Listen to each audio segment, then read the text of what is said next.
Bismillahirrahmanirrahim. Amalan pasca salat, zikir. Sub pembahasan doa dalam Al-Quran. Doa dalam Al-Quran. Alhamdulillah. Sudah? Ini hari apa? Sabtu. Oh, boleh puasa di hari Sabtu? Oh, Masya Allah. Baik. Walaupun di Jumat, Sabtu, Ahad dianjurkan berbuka, kecuali ada runtutan dari puasa-puasa yang lain, seperti Syawal atau yang lain. Enggak, saya cuma pengen tanya saja, hari ini saya insya Allah tidak puasa. Jadi kalau mau minum pun nggak ada masalah gitu. Baik.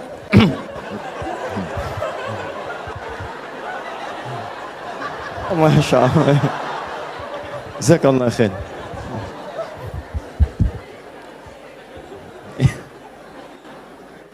Sudah, kita mulai ya. Baik. Ibu kelihatan di sini? Bagus ya. Ayah bilang kelihatan, belum saya tulis sudah kelihatan. Quran surah keempat ayat 103. Allahu Akbar.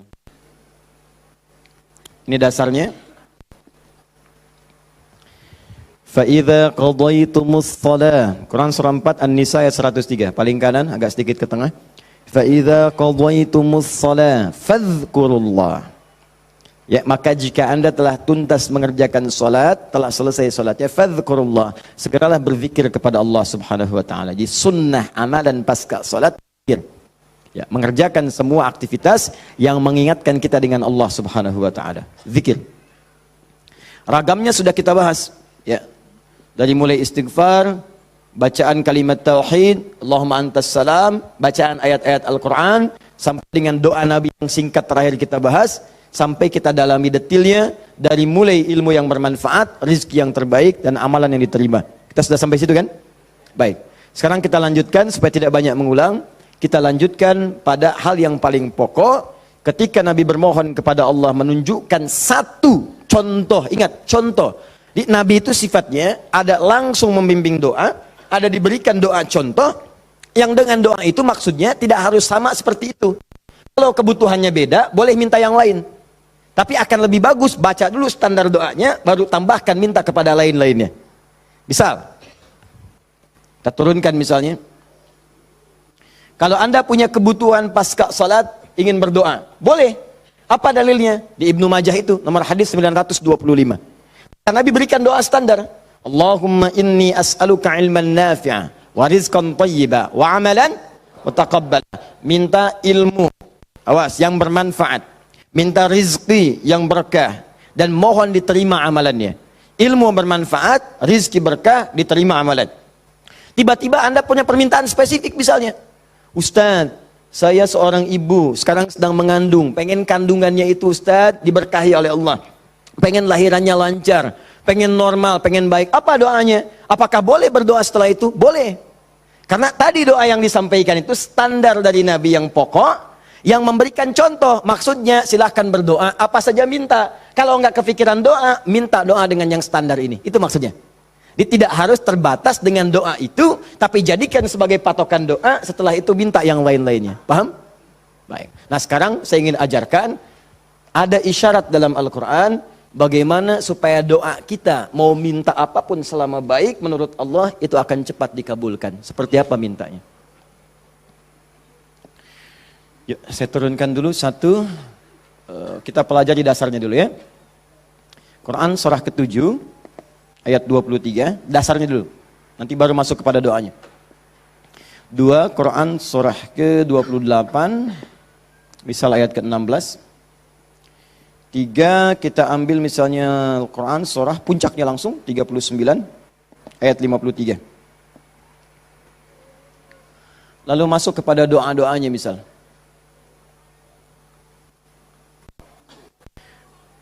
Saya ambil beberapa contoh yang sering ditanyakan, misalnya Quran surah ketiga ayat 38 sampai 39.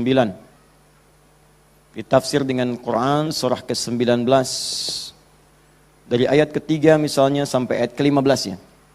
Ya.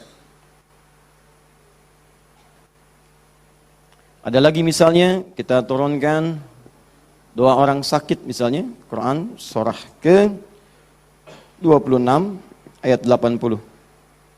Bisa jadi penyakitnya lebih parah, kita turunkan Quran surah 21 ayat 83 sampai 84. Oh, doa paling favorit misalnya, Quran, apa yang paling favorit? Masya Allah, sapu jagat, luar biasa ya. Anda tanya orang Arab, nggak ada yang tahu. Ya, cuma orang Indonesia. Atarif sapu jagat? Sapu jagat. Orang Indonesia luar biasa. Ada doa sapu jagat, doa sapu nggak ada jagatnya, doa jagat nggak ada sapunya. Quran surah 2 ayat 201, paling kanan sebelah bawah. Saya contohkan ini dulu ya, yang lainnya banyak. Saya contohkan dulu sedikit supaya agak batas untuk kita bisa berdialog. Begini, kita mulai. Mohon izin, saya itu minta contoh gelas dengan air, bukan karena memang biasanya ada itu, bukan. Karena ingin mencontohkan tentang bab doa ini.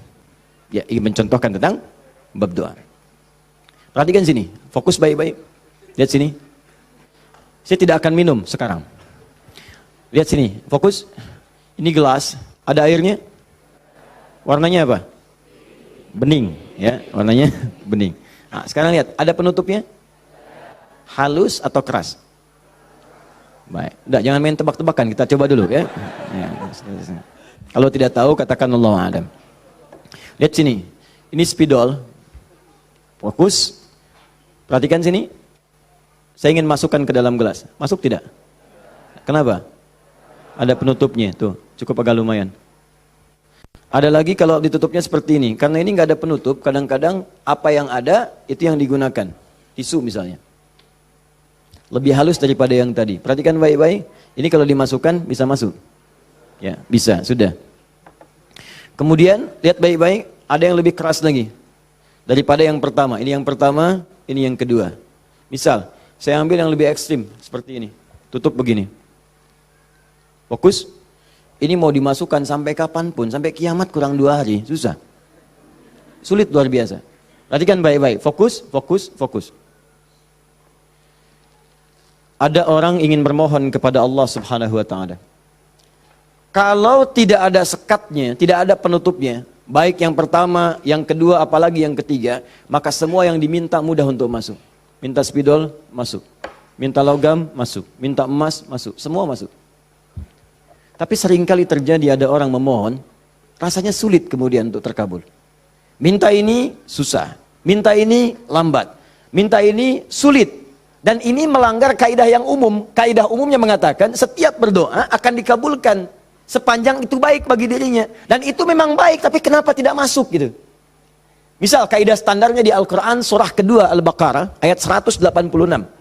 Paling kiri sebelah bawah. Wa idza sa'alaka 'ibadi 'anni fa inni qarib ujibu da'watad da'i idza da'an falyastajibu li wal yu'minu bi la'allahum yarshudun. Kata Allah, Muhammad sallallahu alaihi wasallam, sampaikan kepada umatmu, jika kalian nanti ingin mencari Allah, kamu ditanya, ada yang ingin mencariku, mencari Allah, katakan padanya, enggak usah dicari, saya dekat. Itu memberi harapan. Saya sering sampaikan makna kalimat ini. Anda cari, tanya panitia, mana ustadznya? Dijawab, ustadznya belum ada berita. Dengan yang kedua, jangan khawatir Pak, sudah dekat. Mana yang paling menenangkan? Sudah dekat. Sudah dekat. Nah, ketika ada yang bertanya pada Muhammad, saya ingin mendekat kepada Allah. Jawab, tidak usah repot, Allah dekat. Silahkan kau mendekat kepada Allah, dan Allah akan dekat dengan kita, silahkan. Psikologis memberikan harapan. Dan umumnya orang yang mendekat kepada Allah, umumnya itu punya 2 kepentingan. Kalau bukan bertobat dari maksiat, yang kedua punya permohonan ingin disampaikan. Makanya sebelum diungkapkan itu dijawab oleh Allah. Saya tahu paling hambaku kalau mau datang mau minta. Silahkan cek. Besok mau ujian, malam tahajud. Padahal kemarin enggak. Ya. Besok lamar pekerjaan, malamnya istighfar. Kemarin kemana aja John? Ya. Selalu seperti itu, minta, kata Allah. Lihat kalimatnya, ujibu da'watad da'i idza da'an. Kapanpun hambaku minta, aku akan kabulkan. Jadi rumus doa itu kalau diminta dikabulkan. Jadi nggak ada doa yang tidak dijawab sepanjang yang diminta itu baik. Sepanjang yang diminta itu maslahat. 3 sifat jawabannya. Diberikan seketika, jadi begitu dia meminta, seketika dikabulkan. Kalau dia membutuhkannya. Allahumma ya Rabb, Allahumma ya Rabb, Allahumma ya Rabb. Saya ingin berdakwah ya Allah dengan teknologi. Saya ingin niatkan ya Allah masuk ke ITB supaya dengan ilmu itu saya bisa mengembangkan teknologi untuk mendekatkan orang kepadamu. Minta dia malamnya, luluskan saya ya Allah. Besoknya keluar lulus. Kalau benar maslahatnya. Ada yang kedua, ditunda itu sampai dia sanggup untuk menerimanya sebagai amanah kehidupannya. Tidak seketika dijawab, tapi nanti ketika dia sanggup baru diberikan. Karena kalau Allah berikan dalam hal tidak sanggup, tidak adil Allah. Karena Allah tidak memberikan ujian pada yang tidak sanggup. La yukallifullahu nafsan illa usaha. Jadi sekali lagi sering saya katakan, kalau Anda sedang diuji, jangan mengeluh. Karena Anda pun dipercaya oleh Allah. Allah yakin dengan Anda, kenapa Anda ragu? Jadi kalau Anda sekarang punya musibah, punya ujian, entah di rumah tangga ujiannya berat, entah di kantor misalnya ujiannya berat, entah dalam kehidupan, semuanya, semua orang tidak ada yang tidak punya ujian, semua diuji. Wala nabluwannakum bisyai, kata Allah, Quran surah kedua ayat 155. Semua yang hidup punya ujian. Dan sifat ujian itu tidak akan diberikan pada yang tidak sanggup. La yukallifullahu nafsan illa wus'aha. Kalau kamu nggak sanggup, saya nggak akan berikan, kata Allah. Jadi kalau ibu sedang punya ujian di rumah tangga, jangan mengeluh, Bu, seberat apapun, karena ibu itu sanggup. Allah percaya pada ibu, kenapa ibu nggak yakin? Antum punya ujian di kantor, berat rasanya Ustadz, betul memang berat, tapi Anda yang sanggup. Kalau ujian itu diberikan pada Adi Hidayat nggak sanggup. Anda hebat, mata Allah, kenapa Anda mengeluh? Ya Allah, kenapa saya? Ya Allah, ya emang kamu yang sanggup. Why me? Why not? Iya. Jadi semuanya itu ada ukurannya, nggak usah khawatir itu dengan itu semua. Ada takarannya, ya. Dan Allah itu punya sifat keadilan yang sangat luar biasa. Rizki adil, semua diberikan. Kadang-kadang itu nalar belum sanggup menalarnya. Yakin dulu iman, begitu iman hikmah datang. Kan dulu pernah saya sampaikan untuk analogi sederhana tentang cicak dan nyamuk. Masih ingat? Coba cicak, bagaimana beraktivitasnya? Merayap di mana? Dinding. Makanannya apa? Yang paling utama nyamuk. Nyamuk apa aktivitasnya? Terbang. Nyamuknya punya sayap, cicaknya tidak. Kan pernah saya sampaikan, kalau nyamuknya punya akal dan jenius, cicak jadi mainan. Cicak di dinding, dia dekat lampu. Cicak, ayo sini kalau berani. Alhamdulillah, hewan tidak diberi akal. Tapi bukan itu yang mau saya sampaikan. Keadilan Allah menjadikan cicak tetap mendapatkan makanan. Orang tua kita nggak punya banyak dalil. Cuman fitrahnya memberikan kepada kita gambaran-gambaran kehidupan. Dikatakan oleh mereka, cicak-cicak diam-diam. Bayangkan, yang Allah tuntut cak merayap. Rayap aja. Mau diam-diam, mau biasa. Dicontohkan diam-diam aja merayap. Diam-diam merayap. Teruskan, datang seekor nyamuk. Ketika cicak merayap, datang seekor nyamuk. Bukan cicak yang mendatangi nyamuk, nyamuk yang mendatangi cicak. Siapa yang memberikan dorongan nyamuk datang ke cicak? Allah. Jadi kalau dia mengerjakan ikhtiar dari Allah, maka datanglah hasilnya. Cicak, kamu merayap aja. Begitu merayap, datang seekor nyamuk. Selanjutnya, silahkan. Ya. Tangkap, selesai. Itu poin yang pertama. Jadi saya ingin berikan gambaran dalam kehidupan, ada unsur keadilan yang diberikan oleh Allah Subhanahu wa Ta'ala. Jadi yang pertama tadi langsung diberikan, yang kedua ditunda, dia saat sanggup menerimanya. Kalau nggak sanggup, nggak akan dikasih. Anda punya anak 5 tahun, ya, pengen minta hadiah pada Anda, bobo, motor, pengen minta motor. Anak 5 tahun pengen minta motor beneran, dibelikan nggak? Ya, Anda memang mampu, tapi pada saat itu nanti nak ya, Bapak belikan motor yang hebat. Sekarang motor yang ini dulu, motor-motoran. Setelah itu dia siap 2 tahun, 3 tahun, 4 tahun, 10 tahun ke depan diberikanlah motor itu. Apa karena Anda tak mampu memberi? Tidak, karena dia belum siap. Anda minta sekarang, tiba-tiba 10 tahun kemudian Anda dapatkan. Cuman saat dapat Anda nggak sadar kalau itu tuh hasil doa Anda yang dulu. Itu. Kadang-kadang demikian. Anda pengen jadi dokter, ujungnya kan dokter, masuknya pengen ke UI. Tiba-tiba keterimanya di Undip misalnya. Tapi kan jadi dokter juga. Anda pengen proyek yang besar, dikerjakan sekarang, nggak dapat, doa belum terkabulkan. Tiba-tiba 10 tahun kemudian, dapat proyek yang besar, yang nilainya ternyata diakumulasikan 10 tahun ke belakang. Itu doa Anda. Kalau pengen bukti lebih dalam, betapa banyak orang tua yang berdoa sejak anaknya masih dalam kandungan. Pengen ini, pengen itu, dikabulkan setelah anaknya 20 tahun dia keluar dari kandungannya. Itu kan hasilnya. Makanya ketika anak sukses, kata Al-Quran surah ke-46 ayat ke-15, ada isyarat di sana. Kalau Anda sukses, jangan menilai dulu kesuksesan itu adalah hak Anda, kewajiban Anda, atau atas jasa Anda. Barangkali Anda cuma 30%, 70%-nya ibu yang dulu pernah menangis di keheningan malam. Ya Allah, jadikan anak saya seorang insinyur, ya Allah. Ya Allah, jadikan anak saya, ya Allah, orang yang soleh. Ya Allah, jadikan anak saya si fulan. Bapak Anda yang dulu cuma makan singkong, datangnya ke sawah, kemudian kerjakan segala rupa, ya Allah, jadikan anak saya lebih hebat dibandingkan saya. Puluhan tahun yang lalu mereka bermohon kepada Allah, doanya terkabul puluhan tahun kemudian. Makanya ketika Anda berhasil, kata Al-Quran, jangan dulu merasa bangga, karena boleh jadi jasa terbesarnya jasa orang tua dulu. Makanya Ismail, perhatikan baik-baik. Ismail yang mendapatkan air zam-zamnya. Lihat. Bergerak kakinya, gerak, keluar. Tapi Anda jangan lupa, ketika Ismail kehausan, ibunya mencari air. Disimpan Ismail, dia bergerak tangan kakinya. Karena kalau anak itu sudah mulai haus baik, pasti tangan kaki itu bergerak. Tapi air nggak keluar. Kapan air keluar? Setelah Sayyidah Hajar bolak-balik. Safa Marwah bermohon kepada Allah. Positif, berdoa, minta. Ketika kemudian bagian yang terakhir ketujuh itu berada kemudian di Marwah, tiba-tiba mendengar satu percikan air keluar. Kapan air keluar? Karena jejak kaki Ismail yang menendang kemudian ke arah pasir itu, malaikat mengepakkan sayapnya. Keluarlah. Kata ibunya, zam. Zam itu artinya kumpul jangan berhenti, kumpul jangan berhenti, kumpul jangan berhenti. Kalau kumpul saja mungkin berhenti, ijma, tahadda. Ini zam. Kumpul jangan berhenti, kumpul jangan berhenti. Sampai sekarang air itu selalu berkumpul, tidak pernah berhenti. Dikenallah dengan air zam-zam. Orang kebanyakan cuma minum zam-zamnya, tapi tidak pernah mendalami kisahnya. Di situ ada bakti orang tua, di situ ada sayang kepada ibu, di situ ada cinta kepada orang tua, dan sangat luar biasa. Poin ketiga, kadang-kadang meminta sesuatu yang A diberikan B oleh Allah. Karena boleh jadi, maaf, yang dimintakan itu tidak ada maslahat untuk kita. Dalilnya Quran surah kedua ayat 216, paling kiri sebelah atas. Kutiba alaikumul qitalu wa huwa kurhul lakum. Diwajibkan bagi kalian berjihad, berperang dalam konteks perang, medan perang. Tapi ada juga konteks umum dengan rumus tafsir al-ibratu bi umumil lafzi la bi khususis sababi. Kalau ada lafaz dalam Al-Qur'an jangan dikhususkan pada sebabnya, sepanjang konteksnya umum. Perang terbesar, perang melawan perasaan kita. Perang melawan hawa nafsu.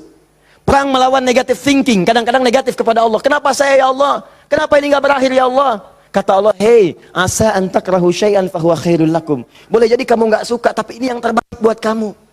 Kamu kan enggak tahu kapan wafat. Bukankah kalau saya belum kabulkan kamu rajin tahajud? Kamu rajin puasa? Kamu rajin baca Al-Quran? Kamu kemana aja selama ini? Mau wafat masih sibuk dunia. Saya pengen yang terbaik untukmu sampai pulang ke akhirat. Dipaksa untuk mendapatkan itu. Kadang-kadang kamu pengen yang ini dunia, ini nggak bagus. Kamu pengen direktur, kamu maksiat banyak nanti di sana. Cukup level manager saja. Wa asa an tuhibbu syai'an fa huwa syarrul lakum. Kadang-kadang yang ideal yang dipengenkan itu enggak bagus kata Allah. Kenapa? Wallahu ya'lamu wa antum la ta'lamun. Karena Allah tahu masa depan engkau tidak. Anda punya anak 5 tahun sakit, dia kata dokter jangan makan apel. Jeruk boleh enggak, Dok? Boleh. Maka anak itu merengek, "Mama, pengen apel." Kata mama, "Jangan, nak, enggak bagus." Apel, dibelikanlah jeruk. "Ini kan jeruk, Mama." "Bukan, nak, ini jeruk rasa apel." Paham? Nah, jadi ini yang pertama, sifat doa itu kalau diminta pasti dikabulkan. Tapi ada segelintir orang yang ketika memohon ternyata tidak mendapatkan bagian itu. Apa persoalannya? Perhatikan, hadisnya sahih. Sampai Al-Imam An-Nawawi mencantumkan ini dalam salah satu hadis di Al-Arba'innya. Thumma dzakara rajula. Awas, hati-hati. Yutilus safara. Thumma dzakara rajula yutilus safara asy'atha aghdara. Lalu Nabi mengisahkan tentang seorang lelaki yang menempuh perjalanan panjang sampai tampilannya penuh debu. Ya, bahasa Inggrisnya kurang lebih the kill of the kumel. Ya. Jadi udah banyak debu lah ya dalam dirinya. Awas ya, yamuddu yadaihi ila sama, lalu mengangkat tangannya ke langit, ngangkat tangan. Nanti saya ajarkan fikih mengangkat tangan ya. Fayaqulu ya Rab, dan dia berkata ya Rab. Fokus sebentar. Orang ini kisahnya itu punya permohonan yang sangat berat ingin disampaikan. Penting permohonannya, sangat pengen dijawab. Lalu dia melihat cara doa cepat dikabulkan. Di antaranya ada tiga. Satu, doa dalam perjalanan. Perjalanannya perjalanan pada ketaatan, bukan maksiat. Awas hati-hati, bukan perjalanan maksiat dan bukan jalan-jalan biasa. Awas hati-hati. Kau mau kemana? Mau ke Hawaii? Titip doa ya. Doa orang safar kan dijawab. Tuh yang umrah, yang haji, gitu kan? Ya, itu yang dimintakan. Mohon, minta. Tapi kalau yang perjalanan maksiat tidak. Bro, mau kemana? Las Vegas. Titip doa ya. Itu belum dimohon, udah ditolak. Ya, belum dimohon. Jadi, satu, menempuh perjalanan panjang. Kedua, orang yang mengangkat tangan. Jadi usahakan nanti saat berdoa itu biasakan mengangkat tangan. Nanti ada fikihnya. Ada yang cuma satu jari misalnya, ya, saat khutbah Jumat khatib ada. Ya, ada yang kemudian mengangkat tangannya, ada yang rendah, ada yang tinggi, ada yang posisi begini ada saat istisqa. Yang standar itu angkat kedua tangannya, ya, sejajar dengan dadanya di sini, sejajar. Sini ya. Dan nggak usah malu. Allah itu kan tidak akan malu untuk memberi. Justru Allah itu dalam hadis sahih, Allah akan merasa malu, di sini bahasa kiasan, majas maksudnya. Membiarkan seseorang yang mengangkat tangannya, kemudian dalam keadaan hampa, artinya tidak menjawab doanya. Dia ada seorang bertanya kepada Rasulullah, ya Rasulullah, bagaimana seorang berdoa mengangkat tangannya? Kemudian Nabi mengatakan, bagaimana menurutmu kalau ada seseorang meminta kepadamu menengadahkan tangannya begini? Ustaz, tolong Ustaz, tolong Ustaz. Di depannya langsung begini. Dua-duanya begini. Kata orang ini, saya malu kalau nggak ngasih. Saya malu kalau nggak ngasih. Maka kata Nabi, Allah lebih merasa malu. Karena Allah itu sifatnya lebih dalam dibandingkan dengan hamba. Rahmannya, rahimnya, pemberinya, wahabnya. Kata Nabi, Allah lebih merasa malu ketika membiarkan seorang mengangkat tangan memohon dan meninggalkan dalam keadaan hampa. Ya, jadi Anda mengangkat, itu biasanya sejajar dengan dada di sini yang standar. Kalau saya biasanya mendekatkan seperti ini. Dan menggabungkan di antara jemari di garis-garis yang ada ini. Kan garis kita itu kan ada garis kan, kanan kiri. Ya, biasanya kalau saya mendekatkan begitu, kemudian menyatukan dan meluruskan. Lalu bermohon kepada Allah. Ya, nanti ada lagi fikih yang lain, menghadap kiblat dalam keadaan berwudu ada. Tapi poinnya mengangkat tangan. Ya, standarnya mengangkat sejajar dada. Boleh seperti ini renggang boleh. Mau dirapatkan seperti tadi boleh. Ya, saya memilih untuk yang merapatkan. Ya, silahkan bebas. Yang penting di sini ada dalil mengangkat tangan boleh saat berdoa. Baik, 2, 3, memohon didahului dengan al-asmaul husna. Memohon didahului dengan al-asmaul husna. Masih ingat yang pertama tadi apa? Safar, perjalanan jauh. Kedua, mengangkat tangan. Ketiga, dibuka atau didahului dengan al-asmaul husna. Ya, awas fokus. Dalilnya apa? Langsung dari Al-Quran dan sunnahnya. Di Al-Quran misalnya, Quran surah ke-17. Sudah? Dari ayat 110-nya. Ketika Allah sampaikan, Qulid Allah awid'ur rahman ayyamma tad'u falahul asmaul husna. Ada? Paling kanan, agak sedikit ke tengah. Qulid Allah. Hei, kalau kamu punya kebutuhan, panggil Allah. Panggil Allah. Bukan panggil dukun, bukan panggil paranormal, bukan panggil yang macam-macam. Panggil Allah, minta, karena Allah sudah janji. Allah sudah berjanji dalam kandungan kita. Di Quran surah ke-7 ayat 172. Wa idz akhadha rabbuka min bani adama min zuhurihim dzurriyyatahum wa ashhadahum ala anfusihim. Awas, alastu bi rabbikum? Qalu bala syahidna. Ketika Allah mengambil perjanjian pada setiap anak cucu Adam. Awas, hati-hati, sejak dalam masa kandungan. Ditafsir di Al-Arba'in, di hadis Nabi riwayat Abu Abdurrahman Abdullah bin Mas'ud radhiyallahu taala anhu. Awas, nomor 4 posisinya di Al-Arba'in, paling kiri sebelah atas. Disampaikan, inna ahadakum yujma'u fi batni ummi, kata Nabi, arba'ina yawman nutfah, thumma yakunu 'alaqah, thumma yakunu mithla dhalika mudhighah, thumma yursalu ilaihi al-malak. Awas, fayanfukhu fihi ar-ruh wa yaktubu bi arba'in, yu'maru bi katbi arba'in. Ya, bi katbi rizqihi wa ajalihi as'idun huwa am syaqiyyun. Awas, hati-hati, dalam usia 4 bulan ditiupkan nafasnya. Awas, masuk ruhnya, ditiupkan ruh, bernafas dia, ditetapkanlah 4 hal, terjadilah perjanjian pada saat itu. Perjanjian pertama, alastu bi rabbikum, apakah engkau berikrar mau menjadikan aku sebagai Rabb? Siap? Apa? Kenapa menyebut Rabb? Padahal Allah bisa mengatakan begini, alastu ilahakum, alastu rahmanakum, tapi Allah mengatakan alastu bi rabbikum, bukankah aku Rabbmu? Rabb tidak disebutkan kecuali mengandung sifat rububiyah. Rububiyah itu perawatan, pengawasan, perhatian. Sifatnya yang paling pendek disebut dengan murabbi. Karena itu guru orang tua disebut murabbi. Karena orang tua memperhatikan, orang tua merawat. Kalau tanpa batas, perawatannya cepat, perhatiannya dalam, hilangkan kalimat mimnya, muncullah kalimat Rabbnya. Maka Allah disebut dengan Rabbun. Kalau kita meminta, Allah lebih cepat pemberiannya dibandingkan dengan hamba. Dan tidak ada batas. Rabbun, Rabbun, Rabbun. Makanya setiap kita minta, disebutkanlah kalimat Rabb itu.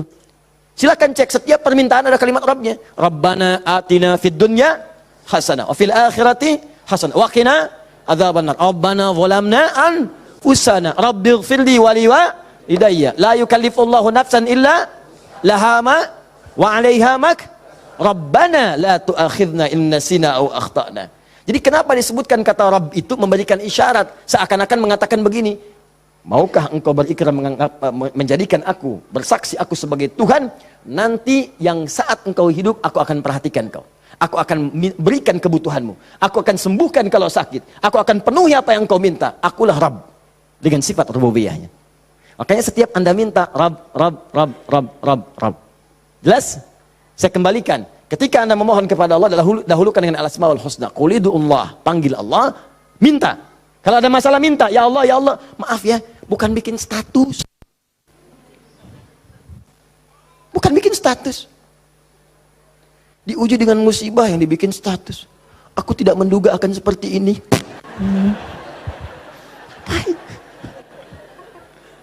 Terus yang tidak lucu, kenapa doanya di media sosial?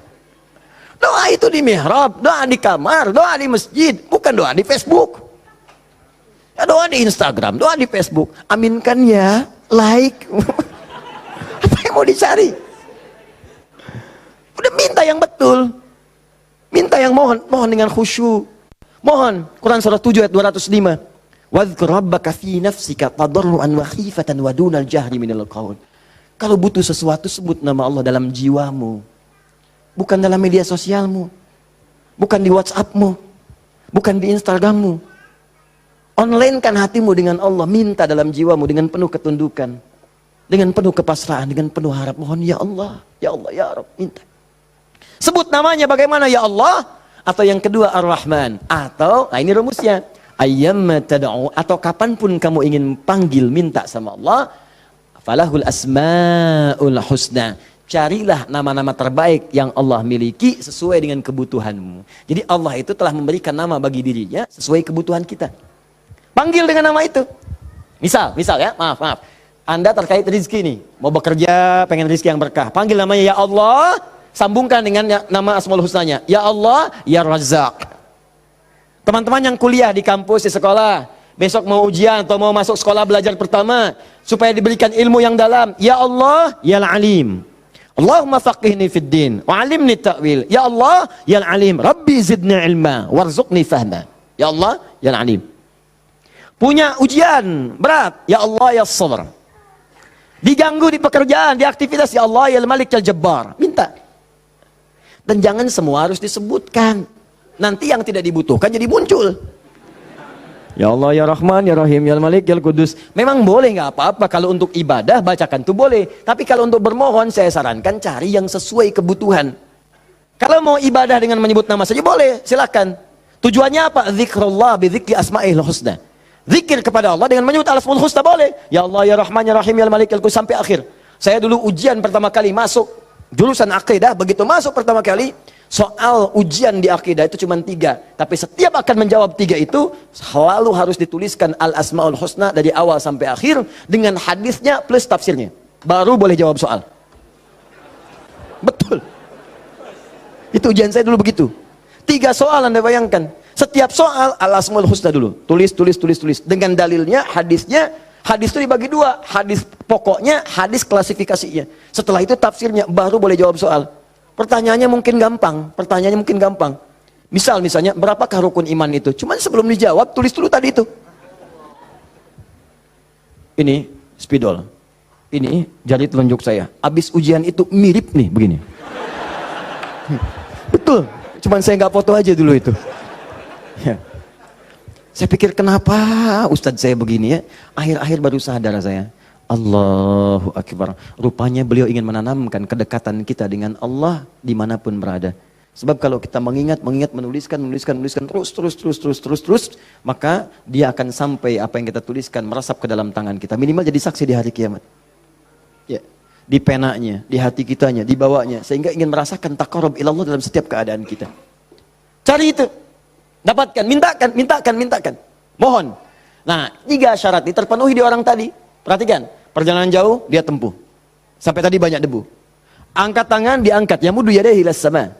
3 dia minta dengan al-asmaul husna, 3-tiganya lengkap. Seharusnya doa dia dikabulkan 3 kali lebih cepat dari orang biasa. Karena 3 hal tadi dipenuhi. Qurannya ada, hadisnya ada. Bahkan Said Sabiq itu pernah menulis kitab Al-Aqaid Al-Islamiyah. Dalam bab al-asmaul husna disebutkan hadis, hadisnya populer. Hampir kalimat-kalimat tauhid di kitab-kitab hadis ada hadis ini. Seorang setelah menunaikan salat kemudian berdoa kepada Allah Subhanahu wa taala di samping Nabi sallallahu alaihi wasallam, dia berkata, Allahumma ya Allahul Ahad, ya Allahul Ahadus Samad, alladzi lam yalid wa lam yulad wa lam yakul lahu kufuwan ahad, Allahumma ighfirli.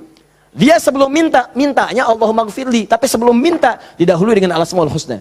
Kata Nabi, atadri madza tad'u? Atadri madza da'ut? Tahukah engkau bagaimana engkau baru saja berdoa? Allah wa Rasulullah alam, saya nggak tahu ya Rasulullah maksudnya apa. Kata Nabi, da'utallaha bi asma'il a'zam. Idza du'iya bihi ajaba wa idza su'ila biha a'ta. Engkau baru saja bermohon kepada Allah dengan menyebutkan nama-namanya yang paling dahsyat. Yang kalau engkau berdoa dengan mengawali nama-nama itu, maka semua doa akan dikabulkan, semua permintaan akan diberikan. Hadis selesai. Orang ini melakukan ketiganya. Tapi apa jawab Nabi? Allahu Akbar. Dia sudah menempuh perjalanan jauh, dia sudah mengangkat tangannya ke langit, dia menyebut ya Rab, ya Rab, ya Rab. Kata Nabi, anna yustajabu lidzalik. Bagaimana doamu bisa dijawab? Bahasa singkatnya, mustahil dijawab, mustahil dijawab. Mintalah kamu begitu sampai kiamat kurang 2 hari. Gak akan dijawab. Gak akan dijawab. Dia ada orang sudah mengerjakan 3 amalan dahsyat tapi doanya gak dijawab. Kenapa dia? Allahu Akbar. Famat'amu haramun. Karena yang biasa dia makan haram. Mashrabu haramun, minumannya haram. Malbasu haramun, pakaiannya haram. Wa ghudhiya biharamin, dan sumber kehidupannya haram. Maka jadilah yang haram itu seperti sekat seperti ini. Nutuplah cawan doanya. Semakin banyak kumpul, jadilah sekatnya makin kuat begini. Jadi bukan Allah nggak ngabulkan, mau dikabulkan susah, mental terus tuh, mental. Karena masih tertutup dengan yang haram. Maka dari itu, kalau Anda banyak berdoa, padahal doa itu maslahat untuk Anda. Secara umum seharusnya dikabulkan secara umum. Tapi tiba-tiba kok aneh gitu. Enggak lagi. Coba lihat, mungkin ada sekat dalam diri Anda. Mungkin ada maksiat, ada yang haram pernah dikerjakan. Buka dulu, buka cawannya. Keluarkan yang haramnya. Buka. Bagaimana membuka itu? Inilah yang tadi kita contohkan dengan ayat-ayat tadi. Tidak ada manusia yang sempurna. Yang sempurna makhluk diciptakan. Makhluk yang sempurna itu cuma malaikat. Tidak ada manusia yang sempurna. Sepanjang kita manusia pasti pernah berbuat salah. Tapi mungkin kesalahan itu menjadi penutup dari keinginan yang ingin kita mohonkan kepada Allah. Kenal Nabi Adam?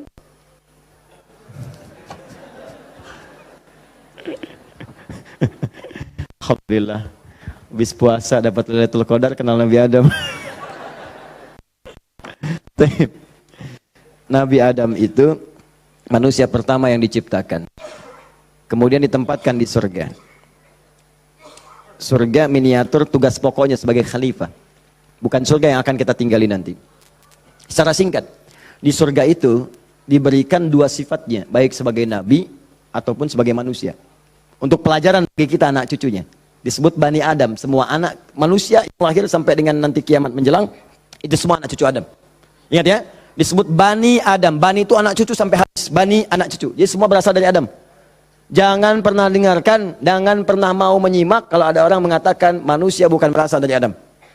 Kalau ada yang mengatakan manusia berasal dari monyet, nggak usah dengarkan. Bilang aja kalau Anda berasal dari monyet, silakan. Jangan ngajak-ngajak saya. Ya, Bani Adam. Nah, ketika dimasukkan ke surga, maka nikmat surga itu kan diberikan, jaminan kan? Nabi kan dijamin kan? Rasul dijamin kan? Maka langsung dimasukkan. Tapi di situ dilatih sifat kemanusiaannya. Apa sifat kemanusiaannya? Quran surah kedua ayat 35. Wala taqraba hadhi syajarata fatakuna minadh zalimin. Awas. Wa qulna ya Adam uskun anta wa zaujukal jannah. Kami firmankan Adam, kamu dan pasanganmu, istrimu masuk ke dalam surga. Wa kula minha haitsu syi'tum ragadan haitsu syi'tum. Silakan nikmati semua kenikmatan di surga. Wala taqraba. Tapi jangan dekati ini. Jangan sentuh yang ini. Hadhi syajarata, pohon yang ini. Sentuh pun gak boleh, mendekat gak boleh. Awas. Jadi nanti ada yang dahsyat, larang itu, larang. Perintahnya ada yang mendekat pun gak boleh. Apalagi dikerjakan. Zina, perintahnya wala taqrabu zina, jangan dekat-dekat. Di kalau ada perintah dalam Al-Quran jangan dekat-dekat, berarti dosanya gede, besar. Mendekat ya nggak boleh. Kalau dikerjakan makin dahsyat dosanya. Makanya zina masuk ke dalam sab'ul mubiqat, 7 dosa besar. Dekat-dekat aja nggak boleh. Nah, cuman psikologi masyarakat sekarang itu, kalau nggak boleh dekat-dekat makin penasaran. Itu yang jadi masalah. Makanya di Quran itu seringkali tegas. Kerjakan jahanam, kerjakan neraka. Harus begitu. Karena ada orang itu kalau dilarang suka penasaran. Nih, lubang, jalan. Di lubang ini ada buaya, lompatnya tinggi. Ada tulisan di sini, hati-hati, dilarang nengok. Lewat. Apa sih ini? Penasaran. Oh, gitu. Jadi kalau masih begini, kadang pengen dilihat, ganti kalimatnya, nengok, wafat.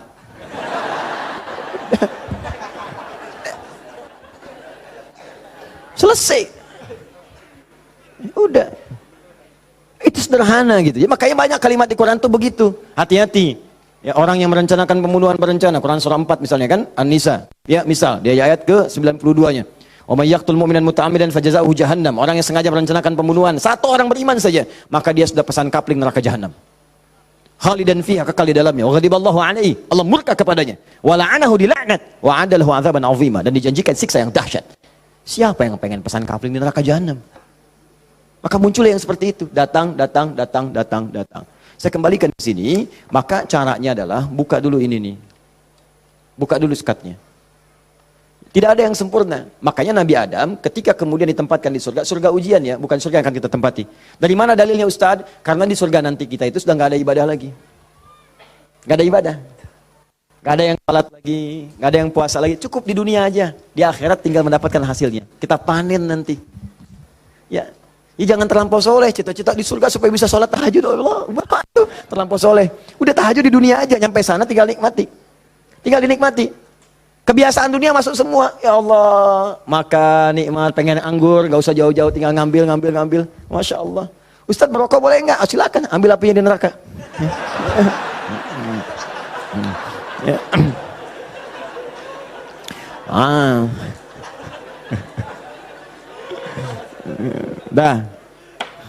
Jadi Allahu Akbar, Allah astagfirullah. Jadi teman-teman sekalian, ke situ kemudian turun ke bumi, jadi ujian. Digodalah oleh setan, fawaswasalahum syaitan, digoda oleh setan. Singkatnya ketika digoda itu, kemudian godaan itulah yang menjauhkan Nabi Adam dan pasangannya dengan Allah Subhanahu wa taala. Turunlah terpeleset turun ke bumi. Singkatnya jadi pelajaran itu. Perhatikan baik-baik. Ini yang mau saya sampaikan. Ketika Nabi Adam, padahal beliau nabi, sifat nabi itu maksum. Kenapa diperkenankan oleh Allah berbuat salah pada saat itu dengan sifat kemanusiaannya? Padahal beliau nabi. Awas hati-hati. Ternyata bukan karena sifat kenabiannya, tapi sebagai contoh bagi anak cucunya yang bukan nabi, yang tidak punya sifat maksum. Jadi kalau nggak diberikan contoh begitu, tidak ada jalan bagi kita bagaimana cara mengembalikannya. Makanya dibuat kisah dalam Al-Quran itu, disampaikan, bukan dibuat kisah, kisahnya ada, disampaikan ke kita. Diberitakan, ini dulu Adam dengan sifat kemanusiaannya salah. Padahal dia nabi, maksum, bisa dijaga oleh Allah. Kenapa diperkenankan salah? Untuk menunjukkan ibrah, pesan kepada kita, kalau salah, begini cara kembalinya. Maka ketika berbuat keliru itulah diturunkan kalimat pertamanya untuk mengangkat sekat ini. Jadi kalau nggak pernah diangkat, ini hubungan dengan Allah itu tersekat. Diangkat sekat ini, apa yang diturunkan pertama kali? Kalimat untuk mengembalikan kepada yang jernih. Asal jernih begini, ditutup begini, dikembalikan lagi. Sesuatu yang dikembalikan ke awal dengan cara yang baik disebut dengan tabayatubu. Sifatnya disebut dengan taubah. Awas. Hati-hati. Maka Allah turunkan kalimat pertama ketika turun ke muka bumi. Kalimat pertamanya Quran surah kedua ayat 37. Fatalaqa Adamu min rabbihi kalimatin fataba alaihi. Maka Allah turunkan kalimat taubat. Taubat itu maksudnya kembali kepada jalan yang baik. Tadi tersekat, buang sekatnya, balikin lagi ke awal. Ya, fataba alaihi, maka diterimalah jalan kembalinya itu. Kalau sudah balik lagi silahkan, pengen apa aja diberikan. Minta. Maka apa kalimat tobat yang pertama kali itu? Disebutkanlah di Quran surah ke-7 tadi, ayat 23. Rabbana zalamna anfusana wa illam taghfir lana wa tarhamna lanakunanna minal khasirin. Itulah kalimat pertama untuk membuka sekat-sekat yang haram dan maksiat saat kita merasa ingin kembali ke jalan yang benar. Maka ulama sebagian menyimpulkan, kisah ini menunjukkan pesan bahwa tidak ada manusia yang sempurna. Kadang-kadang banyak yang berbuat maksiat. Kalau pernah salah, memang kita nggak sempurna. Tapi sifat kemanusiaan kita menunjukkan kita mesti tobat. Sebab ada makhluk sempurna yang nggak kenal salah, malaikat. Makhluk salah nggak kenal benar, jadi nggak kenal tobat, namanya setan.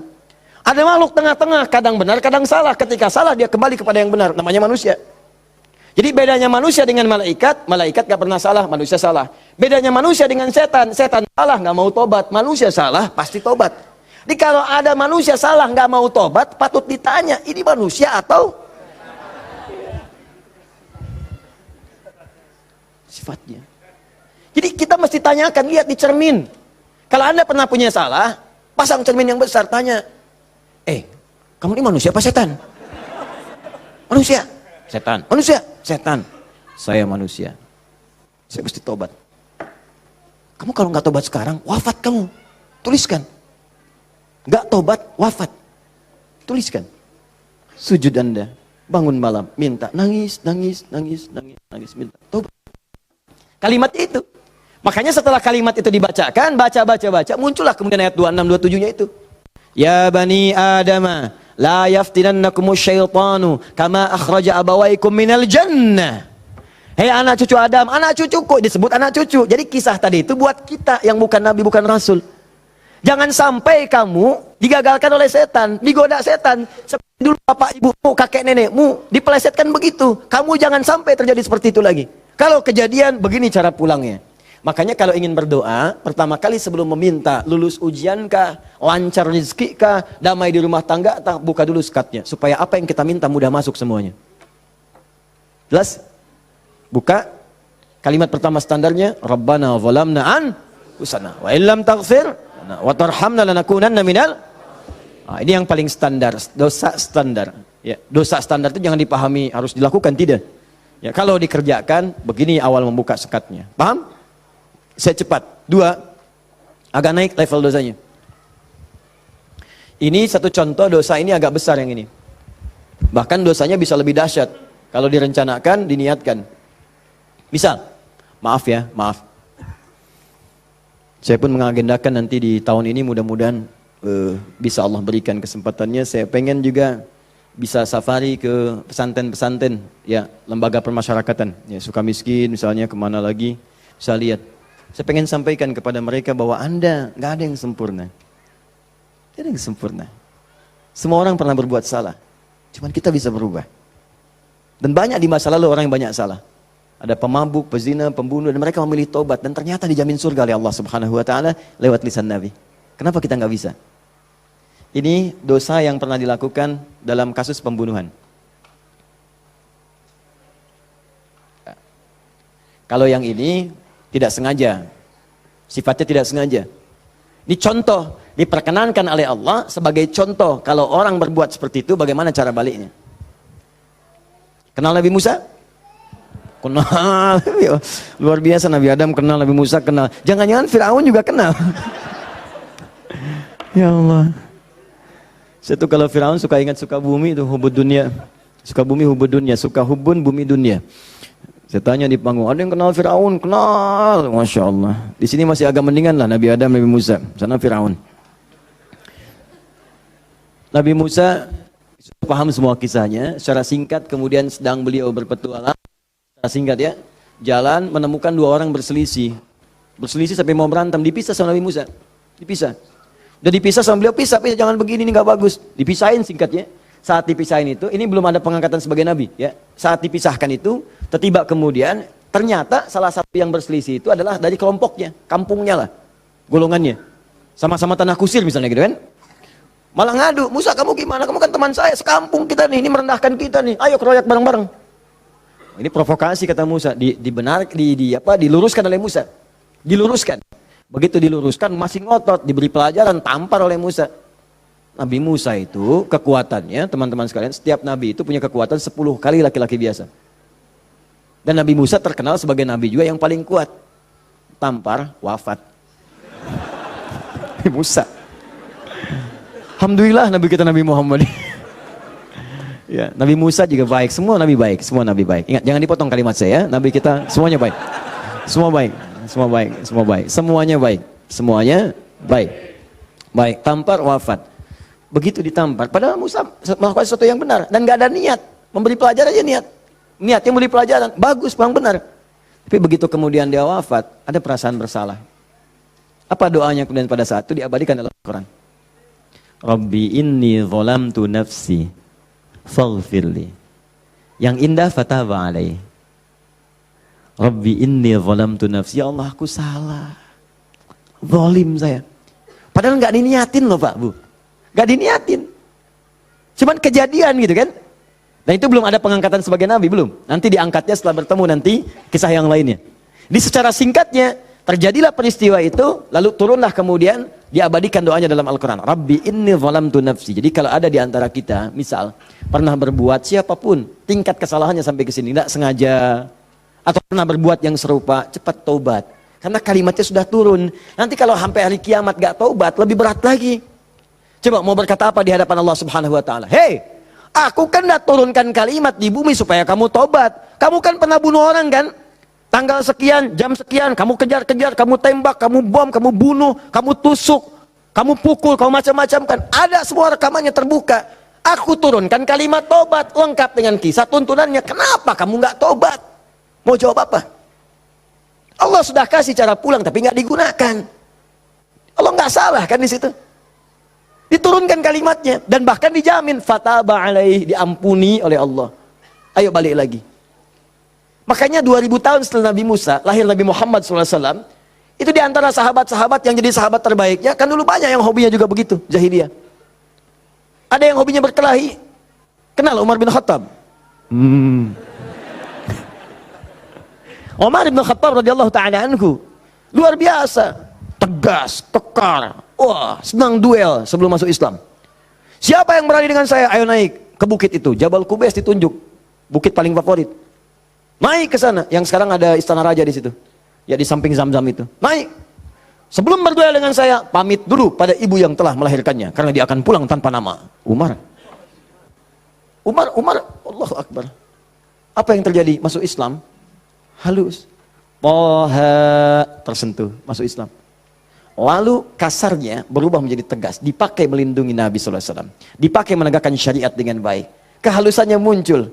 Sampai datang, tengok orang jadi khalifah, perhatikan orang, luar biasa. Tegasnya muncul. Ya, waktu Abdullah bin Ubay bin Salul itu, seorang munafik, kalau sholat di belakang Nabi, saf paling depan. Tapi begitu bubar, provokator paling pertama Abdullah bin Ubay bin Salul. Begitu keluar, Muhammad nih SAW. Mecah belah kita aja. Datang ke sini pengen jadi pemimpin. Dia punya masjid sini, kita bikin masjid yang lain. Bikin dilar. Selalu dipecah. Orang dah siap-siap perang Uhud, di pertengahan jalan, diprovokasi, balik aja balik. Pasukan musuh lebih kuat, ayo balik-balik. Sepertiga berputar desersi. Anda bayangkan? Tapi apakah Nabi langsung menghukumi? Tidak. Nabi kenapa nggak dihukumi? Umar, gregetan saya. Ya. Kata Nabi, kan belum jelas kelihatan nampaknya. Nanti jadi fitnah, pecah nanti semuanya, karena dia masih dianggap pemimpin di kalangan yang lainnya. Biarlah nampak nanti Allah berikan hujahnya untuk dia. Satu kali, tapi kalau di depan baik-baik, di belakang menusuk dari belakang. Satu kali sakit.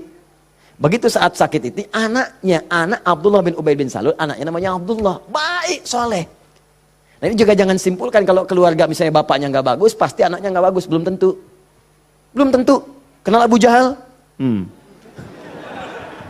Anaknya Ikrimah. Bapaknya musuh Nabi luar biasa. Anaknya pembela Nabi yang paling hebat. Penunggang kuda yang dahsyat. Saf paling depan kalau jihad. Sampai Nabi itu dengan menghormati Ikrimah tidak pernah menyebut Abu Jahal di depan Ikrimah. Jangan singgung bapaknya, jangan. Supaya anak ini dalam ketenangan. Abdullah bin Ubay bin Salul anaknya taat, namanya Abdullah juga. Sakit bapaknya datang kepada Nabi. Ya Rasulullah, bapak sakit, kata Nabi, berikan ini, kasih air, berangkat pulang sana. Katakan dari Nabi. Datang senang pulang. Ya abadi, papa ini dari Nabi. Apa sih Muhammad? Lempar, habis. Sampai sekarat disampaikan, datanglah Nabi ke rumahnya. Tapi nanti saat turun surat Taubah itu untuk dilarang menyolatkan. Begitu datang ke tempatnya, apa yang dikatakan? Manjanya luar biasa. Ya Rasulullah, itu di depan Abu Bakar, ada Umar dan yang lain-lain. Ya Rasulullah, biarkan aku wafat dengan mengenakan jubah terluarmu. Apa kata Umar? Ya Rasulullah, izinkan aku memenggal kepalanya. Itu cuman jubah aja kok, pakai aja, pakai. Dia meninggal. Itu Abdullah bin Ubay bin Salul. Hidupnya begitu meresahkan, wafatnya begitu kolokan. Ya. Tapi habis. Nah, jadi yang pertama itu, coba, udahlah, banyak yang tobat. Umar jadi bagus. Tukang begal, Jundub bin Junadah. Wah, sekampung begal tobat. Jadi dai, sekampung jadi soleh semua. Saking dahsyatnya, kampung itu dikenal di kemudian hari. Namanya Ghifar. Sampai dikenal dengan Abu Dzar al-Ghifari. Sampai Al-Imam An-Nawawi mengutip hadisnya. Di Al-Arba'in itu nomor hadis 18. Ya, Jundub bin Junadah. An Mu'adz bin Jabal wa Jundub bin Junadah radhiyallahu taala anhuma qala Rasulullah sallallahu alaihi wasallam, ya, ittaqillaha haitsu ma kunta wa atbiz sayyatil hasanata tamhuha. Ainal hadis? Mana hadis? Mana Qur'annya? Apa yang antum kerjakan tiap hari? Ngitung lagi. Mana bekal antum tuh pulang? Minimal sehari satu hadis. Ambil, walaupun enggak hafal hadis kan enggak mesti hafal, baca hadisnya, lihat terjemahannya, amalkan isinya. Buka konsepnya. 57 hadis kitab iman, tiap hari baca satu. Antum pebisnis, keluarkan hadis-hadis bisnis, tiap hari satu. Kalau Al-Quran hafalkan, satu hari satu ayat, tak apa-apa. Pulang punya hujah di hadapan Allah. Ini tiap hari ngitung-ngitung dunia, wafat tinggal semua. Apa yang mau antum ambil? Berharap surga lagi. Takutlah kepada Allah, mulai yang baik. Jundub bin Junadah taubat, dikenal dengan Abu Dzar al-Ghifari. Puncaknya, mungkin ada orang pernah juga lebih daripada ini. Dia berzina, dia mabuk, dia macam-macam. Pokoknya mengoleksi dosa lah. Ya, orang ngoleksi mobil, ngoleksi musab, dia ngoleksi dosa. Jadi kalau nggak berdosa itu nggak enak. Kamu ngapain aja, si fulan sudah begini. Oh, masa besok saya lakukan yang lebih daripada itu. Jadi ngoleksi dosa, tumpuk dia. Yang begini pun, itu masih diberikan kesempatan Allah dengan oleh Allah diturunkan satu kalimat. Yang kalau dikerjakan, diamalkan isinya, diterima taubatnya. Turunlah Quran surah 39 ayat 53 tadi. Qul ya ibadiyalladzina asrafu ala anfusihim la taqnatu min rahmatillah. Muhammad katakan pada hamba-hambaku yang dosanya sudah israf. Israf itu melebihi dasar cukup. Lebih. Mubazir. Banyak. Datang ke pernikahan, ada prasmanan, orang sekali dia 10 kali. Israf. Balik. Israf. Ini ada israf dalam dosa. Itu pun kalau mau taubat kata Allah, la taqnatu min rahmatillah. Jangan dari rahmat Allah. Innallaha yaghfirudz dzunuba, Allahu ya Rahman. Allah ya Rahim. Allah akan mengampuni semua jenis dosa sepanjang kau mau taubat. Di kadang-kadang Allahnya sudah pengen ngampunin, manusia yang nggak pengen. Fir'aun kan gitu, kurang apa lagi diutus 2 nabi langsung. Musa dengan Harun, idhaba ila fir'auna innahu tagha. Quran surah 20 ayat 43 sampai 44. Musa Harun pergilah ke Fir'aun, dia sudah mulai menyimpang. Faqula lahu qawlan layyina la'allahu yatadhakkaru wa yakhsha. Katakan kepadanya dengan lembut, mungkin dengan kelembutan itu dia sadar dan mau bertobat. Enggak mau. Musa, gua kan Tuhan yang gede, ana rabbukumul a'la. Marah, nantang, mau bunuh dan sebagainya. Sudah, selesailah dia tenggelam di lautan. Ya, jadi mumi. Teman-teman, ini jadi gambarannya, buka dulu skatnya. Kalau dibuka, ini yang terakhir, kalau dibuka begini, ternyata bukan cuma skatnya, dalamnya kotor. Kotor. Kalau ini kan masih bersih, diminum juga bisa. Masa sih Ustadz? Betul, contoh, bismillah. Alhamdulillah. Ini ya, bersih. Tapi kalau kotor, siapa yang mau minum? Tidak ada. Maka kalau minuman bercampur kotor, di sini ada kotoran misalnya kan? Ya, maaf. Masuklah kotoran yang sudah bernajis, kotor. Apakah mungkin akan diminum? Tidak. Yang dilakukan pasti akan dibuang dulu, cuci dulu. Jadi kadang-kadang sekatnya sudah dibuka, tapi haramnya belum keluar. Memang taubat dari dosa-dosa, misalnya, mohon maaf, dosa untuk menipu. Awas, dosa pencurian. Taubat betul, cuman barang yang dicuri dikembaliin dulu. Dosa dari ngutangin orang, betul. Dosanya taubat, cuman utang bayar lunas dulu. Bukan bermusafah kemudian lunas dosanya, tidak. Lunas utangnya, tidak. Maka ada hal-hal tertentu yang ketika saat dilakukan, sekatnya mesti dibuka, yang kotornya mesti dikeluarkan. Taubat dari dosa musyrik, taubat bagus. Cuman keris yang dimusyrikan, pedang yang dimusyrikan, batu-batu yang dimusyrikan, buang dulu. Buang dulu. tato-tato, gambar-gambar, kan? Aku tuh kalau melihat Lionel Messi, rasanya main bola aku jadi bagus deh. Sampai dibikin tato misalnya. Musyrik. Hati-hati. Musyrik. Buang. Taubat, buang dulu. Begitu sudah dibuang, nanti Anda akan lihat. Kerjakan amal soleh. Jadi jika yang salah itu hilang, yang soleh muncul. Kalau sudah yang soleh muncul, Anda nggak minta pun dikasih. Nggak percaya, silahkan buktikan. Bedakan rasanya, rasakan bedanya, dan pasti akan terasa bedanya. Akan lain.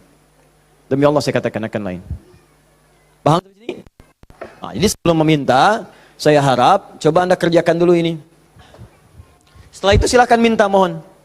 Usahakan kalau minta, pertama punya wudu ya. Ini dianjurkan, disunnahkan dalam setiap keadaan. Jadi usahakan wudu itu selalu ada. Kalau batal, nggak sempat ada air, tayamum. Ya, saya mendengarkan guru-guru saya, ulama-ulama, salafus saleh, orang-orang saleh membiasakan berwudu. Saya coba ikutin, ternyata manfaatnya luar biasa. Dan jadinya di kebiasaan. Jadi kalau kita nggak berwudu nggak enak. Ya, wudu. Kalau Anda biasakan seperti itu, nah biasa nanti saat berdoanya enak.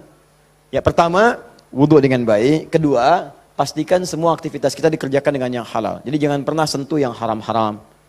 Pakaian jauhkan dari yang haram.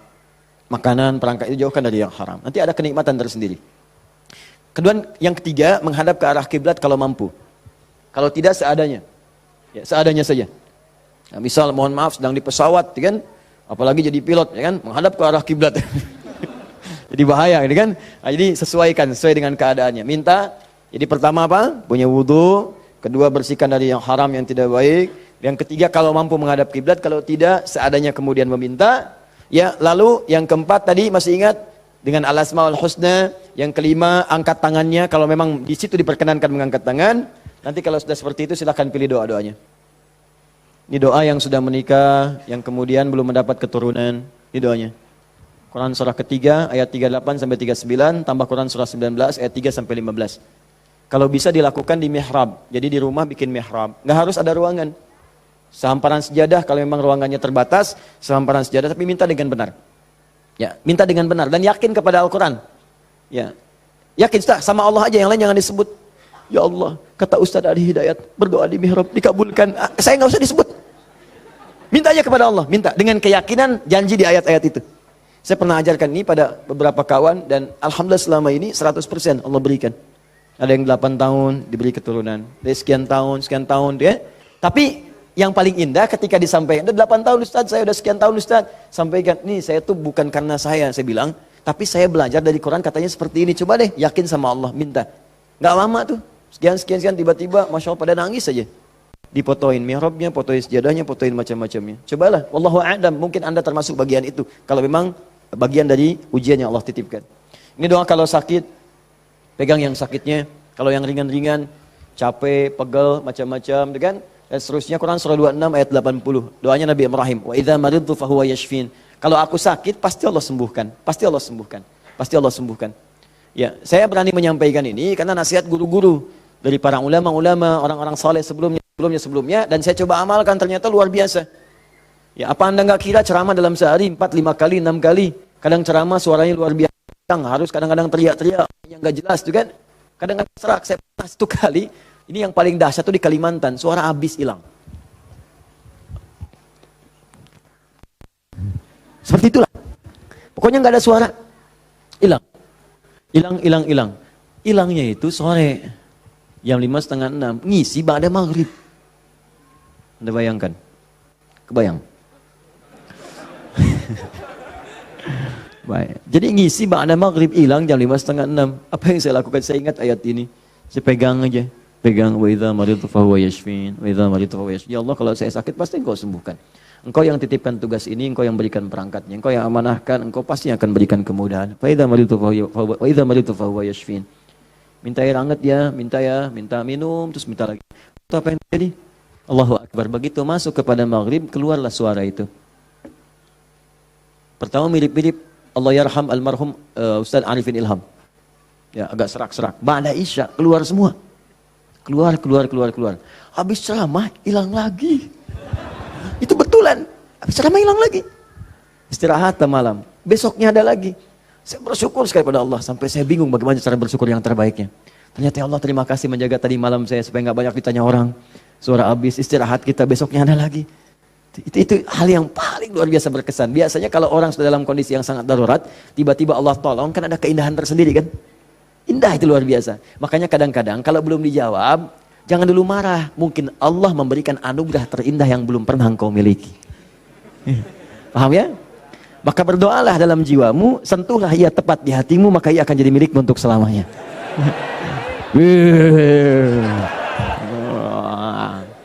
Catat. Nah, kalau penyakitnya parah, kata dokter nggak bisa, yang ini Quran surah 21 ayat 83 sampai 84. Ini sering saya sampaikan. Kalau umum, semua umum pengen baik-baik umum, ya inilah. Yang tadi kata antum sapu jagat ya. Berarti banyak di Quran doa supaya anak misalnya rajin sholat, keluarga bagus, turunan baik, doa sejak dalam kandungan. Ada sebuah, saya pernah sampaikan kok dalam keterangan yang cepat ya. Disilahkan, ada banyak indeks sekarang, ada banyak buku-buku, tinggal dikeluarkan. Kalau saya boleh pesan, sebetulnya kalau mau komplit, beli aja buku hadis. Ya, nggak mahal kok. Antum tuh lebih senang pulsa dibandingkan ilmu. Heran saya orang sekarang. Dulu orang ketemu ulama minta doa, sekarang minta foto. Aduh, sampai saya juga kepikiran apa nyetak aja yang banyaknya. Ustaz minta foto, nih, Ustaz minta foto nih gitu. Aduh. Allahu Akbar, astagfirullah. Nah, ini teman-teman sekalian, itu barangkali yang sekiranya bisa disampaikan. Jadi dengan itu saya ingin tunjukkan bahwa insya Allah selama kita hidup, Allah pasti akan mudahkan, kecuali yang kita persulit. Jadi kalau sudah diberikan kemudahan, jangan dipersulit. Paham ya? Baik, saya coba jawab dulu satu di antara ini. Nanti saya sudah punya channel khusus untuk menjawab-jawab pertanyaan. Sudah kami siapkan. Jadi mohon izin, saya ingin umumkan nih karena ada tanya-tanya juga. Kita sekarang ingin mencoba memberikan yang terbaik untuk berdakwah untuk masyarakat. Jadi untuk channel kita ada 2 channel sekarang. Ya, pertama Akhyar TV. Akhyar sekarang sedang dalam masa perbaikan penyempurnaan untuk tampilan TV yang seutuhnya.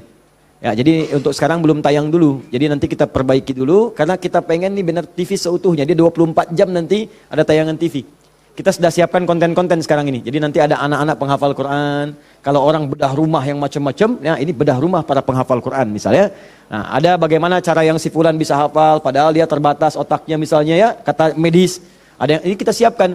Ada talk show, ada yang keluar yang macam-macam. Jadi nanti begitu dia tampil lagi, kita launchingkan juga secara meluas. Nanti akan jadi TV yang nyata, betul, 24 jam nanti ada agenda yang tayang. Nah, untuk yang sifatnya terbatas, nanti ada Adi Hidayat Official yang di YouTube. Ya, Adi Hidayat Official itu nanti itu biasa kalau kultum yang ringan-ringan atau menjawab pertanyaan. Ya, pertanyaan-pertanyaan nanti kita jawab satu-satu lewat situ. Jadi kadang-kadang mohon maaf ada beberapa pertanyaan tapi sulit disampaikan. Saya memahami itu, saya sangat memahami. Ya, dan mohon izin, saya berusaha semaksimal mungkin memberikan waktu yang terbaik. Saya pulang dakwah masih jam 11:30 malam, saya lihat ada surat masuk. Begitu ada surat, Masya Allah panjang. Saya bilang staf saya, minta telepon orang ini. Telepon, kita bicara. Sampaikan. Ada yang bisa dijawab via WA, kita jawab. Dan seterusnya. Tapi memang agak banyak, jadi tidak semuanya kita bisa kemudian jawab secara langsung. Nah, untuk tanya jawab ini, nanti ada 3. 1, kita jawab di lokasi kalau memungkinkan. 2, di official. Yang 3, setiap bulan kita akan sediakan insya Allah waktu 2 kali dalam sebulan. Ya, di Kamis pekan ketiga dan Kamis pekan keempat. Kalau tidak ada halangan, saya sediakan khusus dari mulai pagi jam 10 sampai dengan ke asar. Tapi tempatnya mungkin di Bekasi, akan disediakan ruang untuk silaturahim atau konsultasi. Jadi kalau Anda mau datang, ya datangnya di waktu itu, jangan datang di waktu yang lain. Mungkin akan sulit kemudian untuk bertemu dengan saya. Jadi saya sediakan di waktu itu. Kadang ada yang datang, kemudian juga di waktu-waktu yang saya tidak ada. Itu yang kadang-kadang saya sedih. Di situ kadang saya merasa sedih. Ya, datang tapi tidak ada gitu sayanya. Jadi saya coba perbaiki yang sepanjang saya bisa lah, saya maksimalkan. Ya, jadi itu poinnya. Jelas ya? Kalau saya sudah jelas, mudah-mudahan bisa dipahami. Dan ini saya jawab dulu deh satu supaya bisa tuntas. Assalamualaikum warahmatullahi wabarakatuh, Ustaz. Assalamualaikum warahmatullahi wabarakatuh. Saya seorang supir dari sebuah bank konvensional. Mau nanya apakah gaji saya termasuk dalam riba? Nah, apabila saya zakatkan sudah bersih ke gaji saya? Ya, saya salat nafilah dikerjakan berapa rakaat dan waktu yang dikerjakan kapan? Manfaat dari salat tersebut apa? Maaf ya, 1 kertas ini saja cukup untuk saya jawab untuk hari ini. 5 pertanyaan dari sini saja. Yang lain nanti saya inikan di official. Baik ini, kalau Anda ragu dengan sesuatu, maka cari yang meyakinkan. Sudah, itu jelas hukumnya. Awas, hati, innal halala bayyinun, innal harama bayyinun, wa bainahuma umurun mushtabihatun. Ya, yang halal itu jelas, yang haram itu jelas. Di antara keduanya ada yang syubhat. Rumus syubhat itu tanya dulu kejelasannya. Kalau memang tetap gak jelas, maka tinggalkan, itu lebih bagus. Paham ya? Saya kerja ustaz di bank konvensional, bagaimana hukumnya? Kalau ada ribanya haram hukumnya. Kalau kemudian tidak mendapati yang lain dan darurat hidup ada di situ, maka sifat daruratnya muncul. Tapi darurat sifatnya sementara, bukan sementerus. Jadi sambil di situ antum mencari pekerjaan lain. Ya ada di bank syariah misalnya, ada yang lain misalnya, silahkan masuk ke situ. Yang ininya kemudian antum kurangi itu persatu sampai dapat yang baru itu, tinggalkanlah yang meragukan di situ. Paham ya? Ya itu hukumnya jelas sekali. Kemudian salat nafilah. Nafilah itu betul, salat nafilah hukumnya sunnah. Ya banyak jenisnya, kapan waktunya, bagaimana ragamnya. Contoh, ada yang siang sampai ke malam, namanya rawatib. Hadisnya At-Tirmidzi nomor hadis 586. Ya ada berapa bilangannya? Yang pokok ada 12. Misal, apa bunyinya? Bunyinya kurang lebih qala Rasulullah sallallahu alaihi wasallam. Ya perhatikan baik-baik teman-teman sekalian. Man shalla 12 raka'atan, siapa yang salat 12 rakaat fi yaumin wa lailatin, dari siang sampai malam. Arba'an qabla dzuhri, 4 rakaat sebelum zuhur. Raka'ataini ba'daha, 2 rakaat setelahnya. Raka'ataini ba'dal maghrib, 2 rakaat setelah maghrib. Raka'ataini ba'dal isya, 2 rakaat setelah isya. Raka'ataini qabla subhi, 2 rakaat sebelum subuh. Rumusnya 4 sebelum zuhur, 2 setelah zuhur 6, 2 setelah maghrib 8, 2 setelah isya 10, 2 sebelum subuh, jadi 12 rumusnya. 12. Kalau tak mampu 12-nya, misalnya zuhur, boleh. Hadisnya dari Ibnu Umar, mengerjakan 10 rakaat karena tak mampu 12-nya. Maka dihitung pahalanya sama karena keadaan yang sangat darurat itu. Tambah lagi misalnya ada sunnah. Sunnahnya mutlak, bukan masuk rawatib. Tapi dia masuk, ada yang sebelum salat fardu. Misal, salat sunnah misalnya qabliyah asar, sebelum asar. Sifatnya bukan rawatib, mutlak. Tapi dikerjakan sebelum asar, jadi qabliyah. 4 rakaat di Abu Daud dari Ibnu Umar radhiyallahu taala anhuma. Apa bunyinya? Rahimallahu ra'an shalla qabla al-'asri arba'an. Allah merahmati seseorang yang salat sebelum asar 4 rakaat. Hadisnya sahih. Ada lagi sebelum maghrib. Cuman ini tidak terlampau ditekankan kecuali dalam kondisi yang memang dibutuhkan. Apa bunyinya? Bima makna qala Rasulullah sallallahu alaihi wasallam wa sadaqa rasuluhu kama qala. Perhatikan kalimatnya. Shallu rak'ataini qabla al-maghrib wa la tattakhidhuha sunnatan. Silakan salat 2 rakaat sebelum maghrib, tapi jangan dibiasakan. Wala tattakhidhuha sunnatan, kata para ulama hadis. Di antara maknanya sebetulnya tidak terlampau ditekankan salat ini. Cuman kalau sedang ada kebutuhannya, silakan lakukan. Apa contohnya? Misal, contohnya dalam keadaan sedang di Masjid Al-Haram, ya. Masjid Al-Haram itu fadilahnya banyak. Kemudian orang juga banyak yang tawaf. Sudah adzan, Allahu Akbar, adzan. Tawaf masih tawaf berlangsung. Antum zikir sudah, baca Quran sudah, masih ada waktu, belum qomat. Daripada antum ngerjakan yang tidak betul, yang tidak ada manfaatnya, lebih baik sholat 2 rakaat. Itu yang dimaksudkan. Daripada mengerjakan yang tidak tepat, pas lagi depan Ka'bah, bisa kesempatan sholat, selfie, ceklik, sedang di depan Ka'bah, menunggu waktu maghrib, habis pahala. Itu maksudnya. Tapi kalau di tempat-tempat tertentu yang tidak ada hajatnya seperti itu, lebih baik langsung ke iqamat. Karena maghrib ke isya itu padat waktunya. Khawatir bacaannya pun kemudian mepet-mepet, ada orang kemudian sedang singgah, kan waktu-waktu padat tuh, ada yang sedang singgah, ada yang transit, ada yang macam-macam. Makanya jangan terlalu panjang bacaannya. Jangan terlalu panjang. Kalau sudah masuk ke isya, silahkan. Subuh silahkan, tambah panjang boleh. Mu'adz bin Jabal ngimamin kemudian isya, bacanya Al-Baqarah. Ini kisah nyata. Di belakang makmum, Allahu Akbar, datang sholat pertama semangat penuh semua. Begitu nengok kosong. Kosong, mulai capek, lemah orang, diadukanlah. Oh Mu'adz nih, kata Mu'adz, munafik semua, munafik. Marah mereka disebut munafik. Kan Mu'adz benar, orang yang malas-malas sholat isya munafik. Tapi orang-orang juga benar, kami bukan munafik nih, ente yang kepanjangan. Diadukan pada Nabi. Ditanya, Nabi klarifikasi, panggil dua-duanya. Masya Allah, hadis yang paling indah. Ditanya, kenapa begini Mu'adz?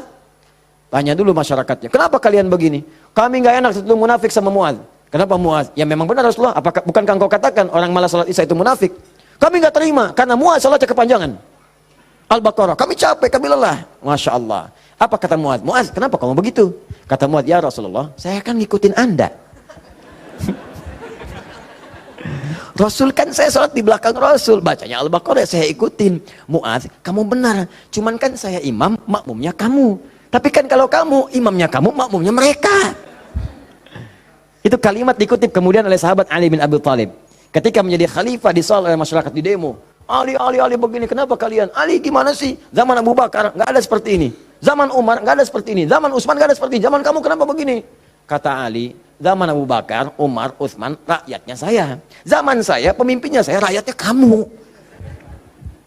Paham ya? Jadi teman-teman sekalian, kita kembalikan lagi kepada yang tadi. Jadi silahkan untuk salat sunnahnya, tadi, ya qabliyah silahkan. Seperlunya sesuai dengan tempatnya. Tambah lagi misalnya dengan salat duha, ada syuruk. Syuruk ada, ya waktunya kalau sekarang mungkin 1 jam lah amannya, ya setelah salat subuh. Kalau diprediksi, sekarang sudah ada digital. Duha. Syuruk itu awal duha, pertengahan duha, akhir duha. Duha dibagi 3.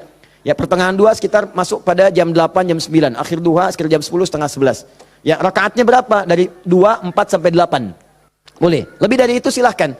Kalau awal duha, syuruk 2 rakaat saja. Jangan terlampau soleh. Ya, itu pun sudah melahirkan luar biasa pahalanya. Semisal haji dan umrah. Pertengahan duha, 4. Boleh, silahkan. Ya, akhir duha boleh sampai 8. Di situ nanti ada fadilah-fadilahnya. Nanti kalau sampai ke situ kan kita akan masuk ke bahasan itu. Ya, ragam salat sunnah, kita nanti akan jawab. Dan yang paling tinggi di malam hari salat tahajud. Salat tahajud, silakan kerjakan. Dan kami ada bahasan tersendiri tentang itu. Terakhir izin menyampaikan pengumuman. Insya Allah kami telah melakukan seleksi untuk yang beasiswa, yang ke luar negeri. Bersiap-siap karena syekhnya yang dari Sudan terutama itu akan datang dalam waktu dekat. Dan sekaligus menjemput anak didik yang telah lulus untuk berangkat kuliah di Sudan. Insya Allah 25 orang. Ya, anak didik kami yang dikirim ke Turki, kami berikan liburan. Insya Allah pulang mereka, bertemu keluarganya tahun ini. Ya, pulang, nanti silahkan bisa bercengkrama dengan anak-anaknya selama 2 bulan, setelah itu pulang lagi untuk belajar. Kemudian yang di Madinah juga sudah ada, di Kairo ada. Alhamdulillah berita baiknya yang di Kairo, kemarin kami bertemu dengan 2 orang syekh di majlis kami. Dan tadi di Palembang tadi malam dari Mulhaqdini atas keagamaannya dari Mesir juga minta biografi. Dan berita baiknya insya Allah juga akan diberikan kuota beasiswa ke Al-Azhar. Ya, nah secara singkat nanti insya Allah berita baiknya bulan depan kami akan membuka kembali program PKU, ya program kadar ulama, pendidikan kadar ulama. Saya bimbing selama setahun langsung, saya yang bimbing, saya tempatkan di tempat saya tinggal, kami biayai, kami akomodasinya tanggung semua. Nanti tahun depannya kami sekolahkan sesuai dengan bakat dan jurusannya. Insya Allah bagi nanti yang ingin ikut berminat akan dibuka tesnya, silahkan nanti ada rentang usianya di situ, ya. Tentang usia yang kira-kira bisa melanjutkan studi. Saya berharap ini sumbangsi terbaik juga bagi bangsa supaya nanti ada ulama di kemudian hari, daerah-daerahnya ya bisa lebih baik lagi. Dan itu yang bisa kita lakukan karena banyak kontribusi ulama kita membangun negeri ini. Kita cintai negeri ini, kita kembangkan, kita baguskan, kita sayangi semuanya. Saya pengen ke depan ada orang-orang baik yang memimpin. Ya, Adi Hidayat itu selesai nanti, meninggal selesai. Mudah-mudahan saya wafatnya syahid. Mudah-mudahan ya. Dan kita bisa di majlis ilmu, mungkin sedang mengajar, meninggal. Saya pengen begitu ya. Masya Allah, mudah-mudahan insya Allah. Nanti ada yang menggantikan. Ya, kita sekarang coba-coba bangun pesantren, bangun majlis-majlis ilmu. Nanti dari situ mereka yang akan menggantikan. Mungkin anak bapak ibu juga. Ya, saya cuma bisa melakukan itu. Yang terakhir, bulan depan kita akan mulai karantina. Yang saya janjikan dulu, program 30 hari, 30 juz menghafal Quran. Insya Allah untuk akhwat rumahnya sudah kami siapkan. Sudah ada tempatnya, ditinggal di situ. Untuk ikhwan pun tempatnya sudah ada. Nanti akan ada pembukaan, silahkan didaftarkan di situ. Nanti ikut 30 hari. Coba 30 hari ini nggak bisa pulang, harus di situ. Ya, handphone disimpan.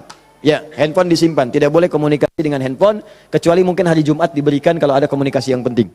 Jadi nanti sudah kita akan siapkan, launchingkan. Saya bermohon pada Allah bebas siapa yang pengen ikut boleh silakan. Dan ini lintas batas, mau dokter, mau polisi, mau tentara, mau macam-macam. Saya pengen ada polisi hafal Quran, dokter hafal Quran, tentara hafal Quran, insinyur hafal Quran, ya. Dan semua kalau sudah dekat dengan Qurannya, insya Allah negeri ini datang keberkahan dari Allah Subhanahu Wa Taala. Saya kira itu mudah-mudahan bermanfaat. Saya mohon izin dan saya mohon dipermudah aksesnya karena saya harus melanjutkan ta'lim dan waktunya sangat. Kita doa pada Allah Subhanahu Wa Taala semoga kita dikabulkan. dikabulkan dan diterima oleh Allah Subhanahu wa taala. Allahumma taqabbal minna innaka antas samiul alim wa tub alaina innaka antat tawwabur rahim. Allahumma 'allimna ma yanfa'una ya Allah wa wafiqna bima an na'mala ma ta'allamna. Ya Allah, anugerahkan ilmu yang bermanfaat kepada kami. Terima semua ya Allah pelajaran kami. Berikan kami bimbingan untuk mengamalkan apa yang telah kami pelajari. Rabbana la tad'alna fi maqamina hadza wa fi kulli maqamin dhanban illa ghafartah. Ya Allah, kami mohon jika ada seorang pendosa hadir di majlis ini, jangan biarkan ia meninggalkan majlis ini kecuali Engkau telah ampuni seluruh dosa-dosanya. Wala hamman illa farajtah, jika ada yang tengah gelisah berada di majlis ini, jangan biarkan ia meninggalkan ya Allah majlis ini kecuali Engkau telah tenangkan keadaan jiwanya. Allahumma wala maridan illa syafaitah, jika ada yang tengah diuji dengan penyakit seberat apapun, maka dengan keikhlasan amalannya angkat dan sembuhkan segala penyakitnya. Allahumma rabbana atina fid dunya hasanah fil akhirati hasanah wa qina adzaban nar bifadlika subhana rabbika rabbil izzati amma yasifun wa salamun alal mursalin subhanakallahumma bihamdika asyhadu an la ilaha illa anta astaghfiruka wa atubu ilaik wa akhiru da'wana alhamdulillahi rabbil alamin thumma assalamu alaikum warahmatullahi wabarakatuh.